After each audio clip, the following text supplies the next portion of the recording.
ذرا تصور کریں آپ کے گھر میں رکھا وہ صرف جس کی خوشبو برسوں سے پہچان بن چکی ہے اب شاید دوبارہ نہ ملے۔ وہی پراکٹر اینڈ گیمبل کی مصنوعات جن سے آپ کے والدین اور ان کے والدین تک اپنے گھروں کا روزمرہ سنوارتے آئے اب پاکستان میں تیار نہیں ہوں گی۔ جیسے کبھی آپ اپنے قریبی پیٹرول پمپ سے شیل کا پیٹرول ڈلواتے تھے، اب وہاں وہ نشان، وہ برانڈ بس ایک یاد بن کے رہ گیا۔ اور اگر آپ کو گل احمد کے کپڑوں کی نفاست پسند تھی، وہ کپڑا جسے چھو کے موسموں کا احساس بدل جاتا تھا، تو اب اس کے کارخانے کے بڑے ہال خاموش ہیں، مشینیں رکی ہوئی ہیں اور ان کے شور کی جگہ ایک سناٹا ہے۔ وہی سناٹا جو اب صنعتوں کی فضا میں گونجنے لگا ہے۔ یاماہا کا موٹر سائیکل اگر کبھی آپ کے خوابوں کی سواری تھی، تو اب اس کا نیا ماڈل پاکستان میں نہیں بنے گا۔ یاد رہے کہ جب آپ نے پہلی بار اوبر ایپ کھولی تھی، صرف ایک کلک پہ گاڑی دروازے کے باہر اور لگا کہ دنیا بدل گئی۔ آج وہی اوبر جس نے شہروں کو چلنا سکھایا، خاموشی سے اس ملک سے رخصت ہو چکا ہے۔ اب سڑک پر کھڑے ہو کر ٹیکسی ڈھونڈنے کا منظر واپس لوٹ آیا ہے، جیسے ترقی کا پہیہ الٹا گھومنے لگا۔ مائکروسافٹ کا نام سنا تو آپ نے بچپن سے ہوگا، وہی کمپنی جس کی ونڈوز نے پاکستان کے ہر دفتر، ہر سکول، ہر گھر میں ٹیکنالوجی کی دنیا کھولی، مگر اب وہی کمپنی اپنے دفاتر کے دروازے پاکستان سے بند کر چکی۔ جن سرورز اور سافٹ ویئرز پر مستقبل کا خواب دیکھا گیا تھا، اب ان کے سائے کم ہوتے جا رہے ہیں۔ گویا ڈیجیٹل پاکستان کا وعدہ بھی خود خاموشی میں تحلیل ہو رہا ہے۔ اور ایلی لیلی، یہ دوا ساز کمپنی جس پر لوگوں کی زندگیاں بھروسہ کرتی تھیں، انسولین سے لے کے کینسر کی ادویات تک، وہ امید کی ایک صورت تھی، لیکن جب وہ بھی اپنا سامان سمیٹ کر چلی گئی تو یہ احساس ابھر کے سامنے آیا کہ یہاں صرف کاروبار نہیں، علاج اور اعتماد بھی ختم ہو رہا ہے۔ شیل گیا تو سڑکوں پہ دھواں بڑھا، گل احمد گیا تو کپڑوں کی نرمی کم ہوئی، یاماہا گیا تو خوابوں کی سواری رک گئی، اوبر گیا تو شہر کا سفر ٹھہر گیا، مائکروسافٹ گیا تو ڈیجیٹل دنیا سکڑ گئی، ایلی لیلی گئی تو صحت کی سانسیں بھاری ہو گئیں۔ ایک ایک کر کے یہ نام نہیں جا رہے، دراصل پاکستان کے بازاروں سے یقین جا رہا ہے۔ یہ وہ کہانی ہے جہاں دروازے بند ہونے کی آواز صرف صنعتوں میں نہیں، لوگوں کے دلوں میں بھی گونج رہی ہے۔ آپ سب پر سلامتی ہوں، میں یاسر رشید ہوں اور آپ دیکھ رہے ہیں سنو نیوز۔ ناظرین، پاکستان میں ایک عجیب سا تضاد جنم لے چکا ہے۔ ایک طرف حکومت یہ دعویٰ کر رہی ہے کہ معیشت کے اشارے جو ہیں وہ درست سمت میں جا رہے ہیں، روپے نے استحکام پکڑ لیا ہے، مہنگائی میں بتدریج کمی آ رہی ہے، سرمایہ کاری کے لیے ماحول بہتر ہو رہا ہے۔ مگر دوسری طرف حقیقت یہ ہے کہ بڑی سے بڑی ملٹی نیشنل کمپنیز جنہیں کبھی پاکستان کی ترقی کی علامت سمجھا جاتا تھا، اب ایک ایک کر کے اپنا بوریا بستر سمیٹ رہی ہیں۔ تازہ ترین مثال American company Procter and gamble P&G کی ہے، جو 3 دہائیوں سے پاکستان میں صابن، شیمپو، ڈائپرز اور دیگر گھریلو مصنوعات بنا رہی تھیں۔ اس کمپنی نے حال ہی میں اپنی مینوفیکچرنگ اور کمرشل آپریشنز بند کرنے کا اعلان کیا ہے۔ یہ فیصلہ صرف کاروباری نہیں بلکہ ایک علامتی پیغام بھی ہے کہ اب بین الاقوامی سرمایہ کاروں کے لیے پاکستان وہ محفوظ اور منافع بخش مقام نہیں رہا جو کبھی ہوا کرتا تھا۔ دلچسپ بات یہ ہے کہ پراکٹر اینڈ گیمبل کے بعد یہ صرف ایک کمپنی نہیں، ایک سلسلہ ہے جو بند ہوتا چلا جا رہا ہے۔ گل احمد ٹیکسٹائل جو ملک کے سب سے بڑے برانڈز میں شمار ہوتی ہے، اس نے ملبوسات کی تیاری ختم کرنے کا اعلان کیا۔ اس سے پہلے Eli Lilly, Shell, Microsoft, Uber, Yamaha جیسی عالمی کمپنیز بھی پاکستان سے جا چکی ہیں۔ یہ محض اتفاق نہیں ہے، ایک رجحان ہے، ایسا رجحان جو ملکی معیشت کے ڈھانچے میں گہرے نقائص کی نشاندہی کرتا ہے۔ وجہ صرف ایک نہیں، بلند افراط زر، 22% شرح سود، ڈالرز کی نایابی، توانائی کے بڑھتے نرخ، خام مال کی قیمتوں نے صنعتوں کا سانس روک دیا۔ جو کاروبار پہلے چلتے تھے اب صرف زندہ رہنے کی جدوجہد کر رہے ہیں۔ نہ صرف غیر ملکی کمپنیز بلکہ مقامی صنعت کار بھی پیداواری لاگت کے بوجھ تلے دبے ہوئے ہیں۔ ایسا نہیں ہے کہ حکومت اس صورتحال سے بے خبر ہے۔ وزیر اعظم کے جو کوارڈینیٹر ہے برائے تجارت رانا احسان افضل، انہوں نے خود تسلیم کیا ہے کہ گل احمد ٹیکسٹائل کی بات درست ہے، ملک میں پیداواری لاگت بہت زیادہ ہو چکی ہے۔ مگر سوال یہ کہ جب یہ حقیقت حکومت کے سامنے ہے تو عملی اقدامات کیوں نہیں کیے جا رہے؟ کیوں صنعت کار اب بھی شکایت کر رہے ہیں کہ انہیں ری فنڈز نہیں مل رہے؟ بجلی کے بل ناقابل برداشت ہیں اور درآمدات پہ بیجا پابندیاں کاروبار کو گھٹنے ٹیکنے پہ مجبور کر رہی ہیں۔ یہ تضاد دراصل پالیسی اور حقیقت کے درمیان خلیج کو ظاہر کرتا ہے۔ حکومتی اعلانات، معاشی پریزنٹیشنز اور عالمی فورمز پہ کہی گئی باتیں زمینی حقائق سے میل نہیں کھا رہی۔ اگر واقعی معیشت سنبھل رہی ہے تو پھر سرمایہ کار جا کیوں رہے ہیں؟ اگر پالیسی نے استحکام پیدا کیا ہے تو پھر فیکٹریز میں خاموشی کیوں چھا رہی ہے؟ ماہرین یہ کہتے ہیں کہ مسئلہ صرف معاشی نہیں بلکہ ساختیاتی بھی ہے۔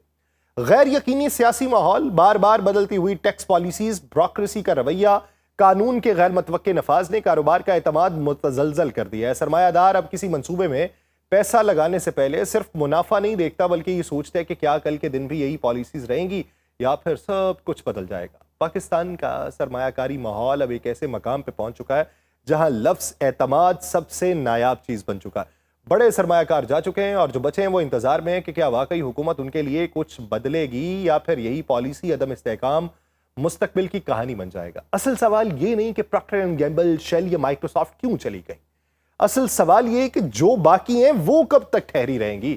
پاکستان میں صنعتوں کے چراغ ایک ایک کر کے بجھ رہے ہیں۔ کبھی عالمی برانڈ جیسی بڑی کمپنیز اپنا ساز و سامان سمیٹتی نظر آتی ہیں، کبھی ملک کے معتبر ٹیکسٹائل گروپ جو ہے وہ اپنے محنت طلب فیکٹریز بند کرنے پہ مجبور ہو جاتے ہیں۔ بظاہر وجوہات الگ الگ ہیں مگر جڑ ایک ہی ہے کہ پاکستان میں مینوفیکچرنگ اب منافع بخش نہیں رہی۔ پی این جی نے اعلان کیا ہے کہ وہ پاکستان میں اپنی فیکٹریز بند کر کے تیسرے فریق یعنی تھرڈ پارٹی ڈسٹریبیوشن ماڈل پہ منتقل ہو رہی ہے۔ کمپنی کے مطابق یہ فیصلہ اس کی عالمی حکمت عملی کا حصہ ہے جس کے تحت وہ ترقی اور قدر میں اضافہ چاہتی ہے۔ سیدھے لفظوں میں کہا جائے تو اب پاکستان میں پی این جی کی مصنوعات تو دستیاب ہوں گی مگر وہ یہاں نہیں بنے گی، باہر سے آئیں گی تو پھر مہنگی آئیں گی۔ کمپنی کا کہنا ہے کہ وہ اپنے متاثرہ ملازمین کو یا تو دوسرے ممالک میں کام کے مواقع دے گی یا پھر علیحدگی کا پیکج دے گی، لیکن حقیقت یہ ہے کہ اس فیصلے کے بعد مقامی روزگار پر ایک اور کاری ضرب پڑے گی۔ گل احمد کی بات کریں تو اس نے ملبوسات کی تیاری کا شعبہ بند کرنے کا فیصلہ کیا ہے اور کمپنی کا موقف یہ ہے کہ یہ شعبہ سخت محنت طلب ہے اور بڑھتے ہوئے اخراجات کے باعث منافع برقرار رکھنا ناممکن ہو چکا ہے۔ ڈالر کی قیمت میں اضافہ ہے، حکومتی ٹیکس پالیسیز میں تبدیلی ہے، ایڈوانس ٹرن ہے، اوور ٹیکس ہے، بجلی اور گیس کے بھاری بل ہیں، خطے کے ممالک سے بڑھتا ہوا مقابلہ، یہ سب وجوہات اس بندش کی بنیاد ہیں اور معاشی ماہرین اس رجحان کو ایک خطرناک اشارہ قرار دیتے ہیں۔ ان کے مطابق جب بجلی، گیس، قرضوں کی لاگت اور خام مال کے نرخ ایک خاص حد سے بڑھ جائیں تو فیکٹریز بند ہونا ناگزیر ہو جاتا ہے۔ بہت سارے لوگ یہ آراء رکھتے ہیں کہ اب کمپنیز پاکستان میں پیداوار سے زیادہ ٹریڈنگ پہ انحصار کر رہی ہیں، یعنی مال یہاں بنے گا نہیں، بس بیچا یہاں پہ جائے گا۔ پاکستان کا ٹیکس سسٹم اس قدر پیچیدہ اور بھاری ہو چکا ہے کہ کسی بھی بین الاقوامی کمپنی کے لیے نفع کے ساتھ چلنا تقریباً ناممکن ہے۔ ایک کمپنی کو 29% کارپوریٹ ٹیکس کے ساتھ سپر ٹیکس، ویلفیئر، کنزیومیشن اور پروفٹ پارٹیسپیشن ادا کرنا پڑتا ہے جو مجموعی طور پہ 50% سے تجاوز کر جاتا ہے۔ اس کے بعد اگر وہ شیئر ہولڈرز کو منافع دے تو اس پر بھی مزید ٹیکس ہے۔ توانائی کے بڑھتے نرخ اور سود کی بلند شرح نے رہی صحیح کسر پوری کر دی اور یہی وہ فضا ہے جس میں پی این جی اور گل احمد جیسے بڑے نام بھی سانس نہیں لے پا رہے۔ حکومت کہتی ہے کہ وہ صنعتوں کے ساتھ رابطے میں ہے، پیداواری لاگت کم کرنے کی کوشش کر رہی ہے۔ وزیر اعظم کے کوارڈینیٹر بھی یہ اس بارے کے اندر رائے رکھتے ہیں کہ بجلی کی قیمت میں کمی کی گئی ہے، ایک نئی صنعتی پالیسی پہ کام جاری ہے، مگر زمینی حقیقت یہ ہے کہ جب تک پالیسی اور عمل کے درمیان فاصلہ ختم نہیں ہوگا سرمایہ کار پاکستان سے بھاگتا رہے گا۔ یہ اب صرف چند کمپنیز کی کہانی نہیں بلکہ اس معیشت کی علامت ہے جو اپنی بنیادوں سے کمزور ہوتی جا رہی ہے۔ سوال یہ نہیں کہ اگلی کمپنی کون سی جائے گی بلکہ یہ کہ باقی کتنی رہ جائیں گی۔ جب غیر ملکی کمپنیز کے پاکستان سے انخلا کی کہانی صرف بڑھتی پیداواری لاگت تک محدود نہیں رہتی تو اس کے پیچھے کئی پرتیں ہیں جو کھلتی ہیں جن میں بین الاقوامی حکمت عملی ہے، منافع کی منتقلی کی رکاوٹیں ہیں، مقامی کمپنیز کا بڑھتا ہوا مقابلہ ہے۔ معاشی ماہرین یہ کہتے ہیں کہ اگرچہ بجلی، گیس، ٹیکس اور سود کی بلند شرح نے غیر ملکی سرمایہ کاروں کے لیے ماحول مشکل بنایا ہے لیکن اس تصویر کا ایک دوسرا رخ بھی ہے، وہ ہے ان کمپنیز کی عالمی ری اسٹرکچرنگ پالیسی۔ مثال کے طور پہ 2 سال پہلے جب شیل پاکستان نے اپنے شیئرز فروخت کیے تو کمپنی نے اسے اپنے عالمی پورٹ فولیو کی اثر نو تشکیل کا حصہ قرار دیا، یعنی یہ صرف پاکستان سے دستبرداری نہیں تھی بلکہ ایک عالمی حکمت عملی کا تسلسل تھی جس میں کمپنیز کم منافع والے ممالک سے نکل کے زیادہ مستحکم مارکیٹ پہ توجہ مرکوز کر رہی تھیں۔ Pakistan institute of development economics سے وابستہ لوگ یہ رائے رکھتے ہیں کہ معاملہ صرف لاگت کا نہیں ہے بلکہ مارکیٹ کا بھی معاملہ ہے، مارکیٹ ڈائنامکس کا۔ غیر ملکی کمپنیز کو پاکستان میں نہ صرف مقامی برانڈ سے سخت مقابلے کا سامنا ہے بلکہ یہاں منافع کی واپسی جو ہے وہ بھی ایک بہت بڑا مسئلہ ہے۔ اسٹیٹ بینک کی پالیسیز کے باعث ڈالر باہر لے جانا آسان نہیں ہے جس سے غیر ملکی سرمایہ کاروں کو خدشہ رہتا ہے کہ وہ اپنی کمائی بر وقت حاصل نہیں کر سکیں گے۔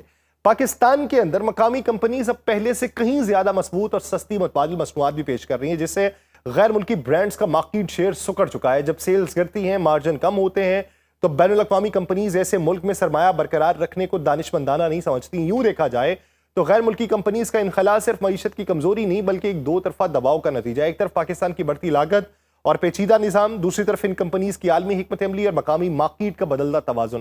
نتیجہ وہی نکلتا ہے جو آج دکھائی دے رہا ہے، فیکٹریز بند، دفاتر سنسان، سرمایہ منتقل۔